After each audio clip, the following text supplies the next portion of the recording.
Barchaga assalomu alaykum do'stlar. Sizlarмен sport жаңалыктары видеоны бастамас burun arnaga tirkelib, videoga like basuды unutpаңыздар. Ең соңғы жаңалыктар тек қана bizde болады. Barinin аузын жабамын. Жеңіліп көрмеген чемпион Канелоға ашулы. Екінші орта салмақта IBF чемпионы кубалық Уильям Скул. Осы дивизионда WBI, WBO, WBS титулдарына ие мексикалық Саул Канело Альваресті жеңетіні сенімді.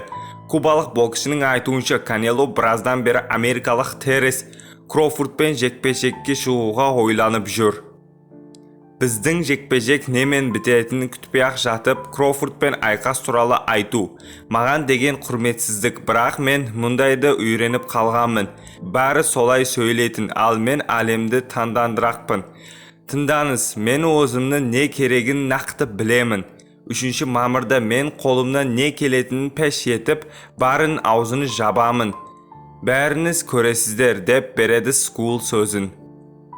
Жәнібек Әлемханұлының келесі жекпе-жегі Астанада өткізеді. Америкалық бақ WBO, IBF нұсқасы бойынша орта салмақтағы қазақстандық әлем чемпионы Жәнібек Әлемханұлының келесі жекпе-жегі Астанада 5 сәуір Ануэль Негамесин франциялыққа қарсы болады достар.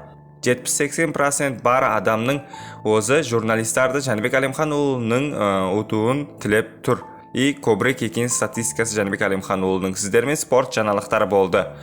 Бірге жекпе-жекті көретін боламыз. Сіздермен спорт жаңалықтары болды. Арнаға тіркеліп, видеоға лайк басуды ұмытпаңыздар. Ең соңғы жаңалықтар тек қана бізде болады.